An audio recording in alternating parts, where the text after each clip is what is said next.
Story time with Andy Hillenburg.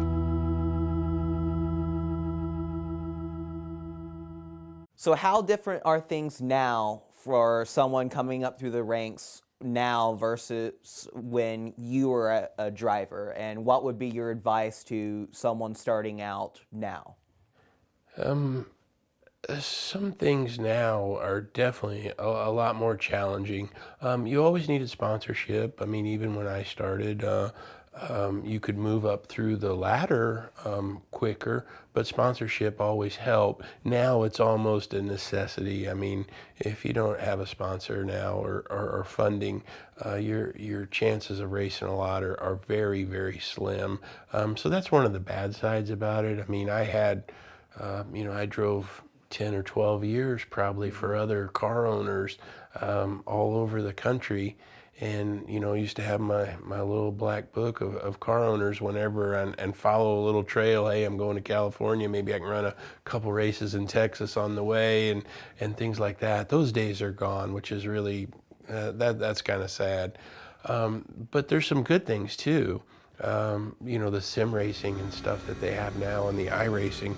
Like, oh my gosh, I probably would have never left the house other than to go to a race. It gives you so many visuals. One, that's the thing that I like the most. I mean, you knew where the billboards were, the caution lights and stuff that I watch you kids on these sim games now, and like, oh boy, that's just like it really is.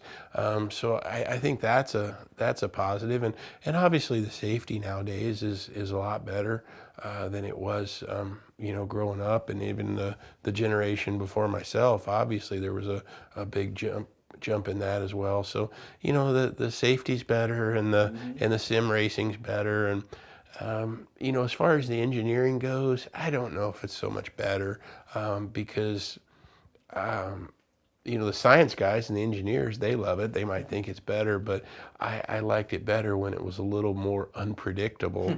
I think you saw some different kind of races and more races where a driver could make a difference. So I kind of like that maybe from my generation more and before. And those are probably the biggest things that stand out now. But sponsorship and the computers, and for a young driver coming up, being able to talk in a crowd, meet people and shake hands, and obviously you got to be good behind the wheel and put together the whole package. But before, you might only need one or two things. Now, if you're going to make it in racing, you need to have all of those things. So, good behind the wheel, good work ethic. So you do your sim time, good people skills where you can get out and represent a company the way that they want to be represented, and not have to worry, oh my gosh, what did the guy say? But you want them.